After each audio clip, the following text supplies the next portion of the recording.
విశాఖపట్నంలో రామానాయుడు స్టూడియోకు కేటాయించిన భూమిలో దుర్వినియోగమైనట్లు గుర్తించిన 15.17 ఎకరాలను వెనక్కి తీసుకోవాలని ఏపీ ప్రభుత్వం నిర్ణయించింది. వెంటనే నిర్వాహకులకు షోకాజ్ నోటీస్ ఇవ్వాలని విశాఖ కలెక్టర్ను ఆదేశించింది. విశాఖపట్నంలో సినిమా పరిశ్రమను ప్రోత్సహించాలనే ఆలోచనతో ఉమ్మడి ఆంధ్రప్రదేశ్లో టీడీపీ ప్రభుత్వం 2003లో భీమిలి బీచ్ రోడ్లో 34.44 ఎకరాల భూమిని రామానాయుడు స్టూడియో కోసం సురేష్ ప్రొడక్షన్స్కు ఎకరా 5.2 లక్షల చొప్పున కేటాయించింది.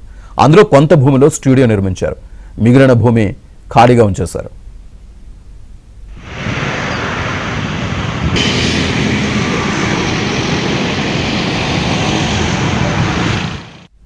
స్టూడియో భూములను వెనక్కి తీసుకోకుండా ఉండేందుకు వైసీపీ ప్రభుత్వ హయాంలో పెద్దలు 15 ఎకరాలు డిమాండ్ చేశారు.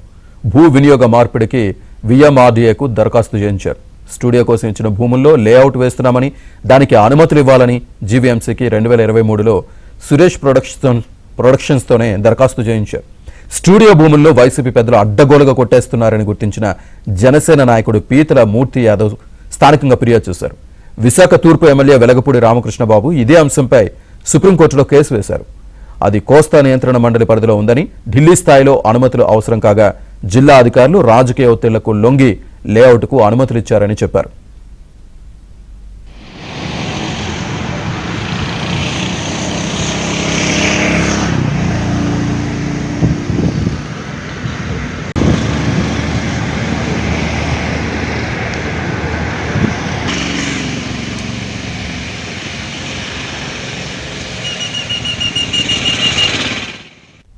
దీంతో ఆ భూమిలో లేఅవుట్ వేయకూడదని కోర్టు స్టే ఆర్డర్ ఇచ్చింది. దీంతో వైసీపీ పెద్దలు ముందుకు వెళ్లలేకపోయారు.